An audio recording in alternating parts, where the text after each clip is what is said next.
लोंग्लुंबायनो थायो दा मा जाबावगोनलै सार मा जाबावगोन होननानै फाइनान्सारफोराबो खारजोब्बाय सोरबा जुइन जाजोब्बाय थाखा फैसा साप्लाय जेला जायफोरनो कौटि खामायदों बेफोरबो खारजोब्बाय बिपिएफआव जुइन जाजोब्बाय माने एकदम माने भिकिया बेमारफोर जानाय बायदि लोरलां फोरलां एकदम गैला आरो सेस बिदिबाय जोबा साफा सानै थागोन दिपेन बर' सारा प्रमद बर'निख्रुइबो बांसिन राजनितिकआव हाबब्रेनाय मानसि मिथिबाय प्रमद बर'आ जेसेबां राजनितिकगिरि दिपेन बर'आ बिनिख्रुइ राजनितिक डाबल लरेन इस्लारि सारखौ बुंनांला आं दैनो बुंबाय जे बेसेबां डिफारेन्सआव देरहागोन बिनिसो प्रतियोगिता लरेन इस्लारिया मानसि हिसाबै गाज्रि नङा आं बेखौबो जेबो बुङा नाथाय बिथांनि दैदेनगिरि गुरु बिथांनि फाउन्डार बिथांनि फाउन्डेसन बिथांनि जिथु गुरु बेनो जेबो खामानियाव उदाया मानगोनां प्रमद बर' बिथांनि बिथा बेजों थानानै राजनिति खालामनाय माने नोङो सेस जेबो खामानि मावनो हाया बिथांजों एमएलए जानानै थानाय एमसिएलए जानानै थानाय बिथांजों सासे मन्त्रि जानानै थानाय माने सेस बेनिखायनो रायजोआ प्रमद बर'जों दैदेनजानाय राजनितिकनि इउपिपिएल ट्रेक्टर पार्टिनि सासेबो केन्डिडेटखौ देरहाहांबो खालामनाय नङा माने खाथियावनो थांनाय नङा थाउजेन्ड बेयावनो जानाय बेयावनो थानाय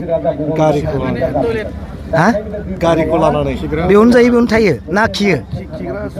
खिग्रायावलाय मारै जानो खिग्रायाव जायो होमबा अ गारिया बेखौलाय मालाय खिनाय मालाय हासुनायखौलाय मानो खबर लाबाय थानांगौ नङा होमबा इलेक्सन समावलाय गाज्रि लेकिनसेरासो खबर लागोन मालाय हासुदों मालाय खिदों बेखौलाय मानो खबर लानांगौ सोर बुंदों बे लेकिनसेरासफोरासो बुंगोन बेखौ आख' गाज्रिफ्रासो नङा होमबा मालाया खिदों मालाया हासुदों बेखौलाय नों पायखानायाव खियो माला मोजां खिग्रा मोनसे जायगा बायना दोन बेखौलाय मानो नायनांगौ नङा होमबा सोर बुंदों आंथ' नायाखै दा गारि खालामदों आंबोथ' बुंनायखौ नायाखै आरो बेयावबो खियो बेयावनो जायो नामा है बेयावलाय खिनो बेयावलाय मानो जानो सोरबा हासुबायो जेनेबा खिबाय बायो नङा होमबा बेखौलाय मानो बेखौ जोङो उदालगुरियाव लेकिनसेरासो होनना बुङो आख' गाज्रि मिथिबाय बेबायदि बुस्थुखौ खबर लाग्राफ्रा बिराद गाज्रि गोजौ सिङाव मिथिबाय बेखौलाय मानो खबर लानांगौ मालाय खिनाय हासुनायखौलाय गाज्रिलाय नङा होमबा गावसोरनि खिनायखौलाय सोर हासुनायखौलाय सोर नायगोन होनबा बिदि बेफोर लाब गैया जोंहा देरहानायानो काल बेफोरजों जेबो खमायना लाब गैया थेंक इउ केम्पेइननि समाव बे मास्क गाननायखौ लानानै बिथांमोना मास्कखौलाय डाक्टरासो बानायदो बेखौलाय गाननो होखादो माथो नोंबो दा गान आंबो गाननांगोनसो बेयाव हनै मिथिबाय बेखौलाय महिलारि सार बायद'खौलाय मानो बुंनांगौ डाक्टरखौ बुंहैथां नङा होमबा ओइ देबरगावआव माबा दङ मा होनना बुंगोन मेडिकेल दङ बेफोरखौ बुंहैथां बेखौलाय मानो मादों गाननो होखादों माथो बेखौलाय गाननोनो होखानाय नों जेराव थाङो गानजायो बे नोंनि सेफटिसो नङा होमबा जायहा बुंग्रा बेबो गान नङा होमबा गाननोसो नांगौ बेखौ सेफटिनि थाखाय नङा होमबा बे गाननांगौ नोंसोरबो गासिबो गानसो नांगौ बेखौ दे जोंहाथ' देरहानाया बयबो देरहागोन जेसेबां बिपिएफनि केन्डिडेट आरो एनडिएजों समर्थन मोननाय केन्डिडेट गासिबो देरहागोन नाथाय बेसेबां थाउजेन्ड डिफारेन्सआव देरहागोन बिनिसो दा प्रतियोगिता नोङो 1000 2000 10,000 15,000आव नङा बेसेबां थाउजेन्ड डिफारेन्सआव देरहागोन बिनिसो प्रतियोगिता बिनिखाय दा आं नैबे जोंहा शिवली महिलारि मेडामनि समस्थियाव आंखौ बिबान होनाय हिसाबै दिनैनि समाव आंनि बुंनांगौआ बेनो जे प्रथमबार गिबि खेबनि थाखाय शिवली महिलारि बायद'आ प्रथम साहस गोनां गोहो गोनां आरो खोथा बुंनो हानाय सासे साहसि बेक्ति प्रथमबारनि थाखाय जोङो बर' सासे आइजो जों स्टेटआव हरनो थांगासिनो दङ मिथिबाय प्रथमबारनि थाखाय आखाइ खबनांगौ जोंनि रायजोफ्रा दिनै बेबायदि मोनसे रोंखा राखा माने खोथा बुंनो हाग्रा गोरों मानसि बेक्ति बेबायदि शिवली महिलारि बायद' बायदि केन्डिडेट बे क'क्राझारा मोनदों बे देबरगाव समस्थिया मोनदों जोबोरैनो भाग्य गोनां बेनिखायनो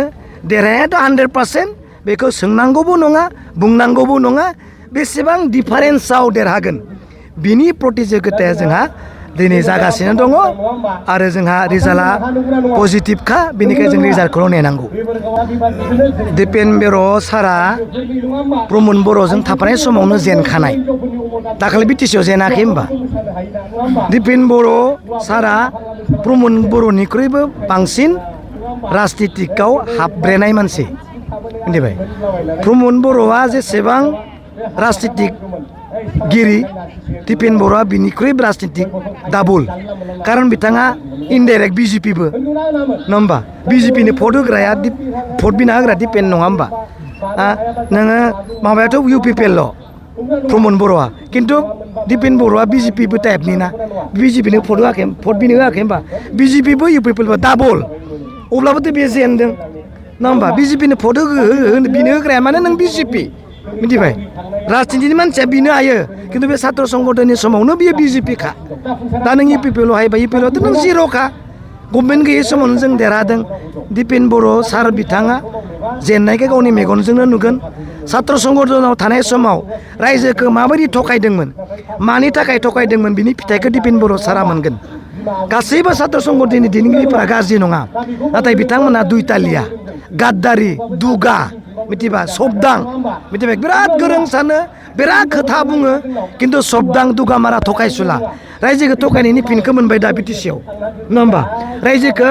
मिसुलिया बुंनानै थगायनायनि एन्सारखौ मोनबाय दा 28टा जों देरहाबाय कौटि कौटि थाखा फैसा गारनानैबो नोङो 7टाल' देरहाबाय एबारावथ' नोङो जिर' जाबाय बिथांमोना माने बिथांमोननि सिनस्रिफोरखौ सेख्रमजोबनानै सेफायजोबनानै 7टाल' दोनदों नंबाय बे 7टानिफ्रायबो आरो मोनब्रैसो सिनस्रिया बायनो बारा गैला मोनथामल'सो थालांगोन सेख्रबजोब्बाय दा बेनिखायनो रायजोनि थगायनायनि फिनखौ दिपेन बर' सार आरो प्रमद बर' सारा मोननो थांगासिनो दं थेंक इउ प्रथमबार आइजो नङा होमबा प्रथमबार आइजो थामालि नामा बे आइजो सासे जोंनि गोख्रों आइजो बेखौ मन्त्रि मोनगोनखौ जों आसा खालामदों आरो हेमन्त बिश्व शर्मा सारा बिराद मोजां मोनो हाग्रामा मैलो सारखौ बिटिसिनि लिडार्सफोरखौ बिटिसिनि रायजोखौ निस्सय माबा मोनसे पजिटिभ शिउलि महिलारि मेदामनि सायाव जोंनि बिटिसि दैदेनगिरिफ्रा मुरब्बिया आरो स्टेटआ नायगोन होननानै जों आसा खालामदों थेंक इउ इउपिपिएलनि थासारिया मा जाबावनो लोरलां फोरलां जौ लोंनाया जेरै गोग्लैहां जायो बिदिनो जागोन आरो माथो नङा होमबा बेमारि मानसिफ्रा नंगौना बेमारि मानसिफ्रा लोरलां फोरलां जाना दुब्ला दुब्लि गोग्लैयो बिदि जागोन आरो थागोन नङा होमबा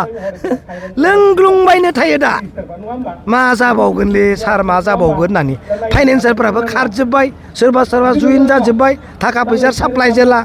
जायफोरनो कौटि कौटि खामायदों बेफोरबो खारजोब्बाय बिपिएफआव जुइन जाजोब्बाय माने एकदम भिकिया बेमारफोर जानाय बायदि लोरलां फोरलां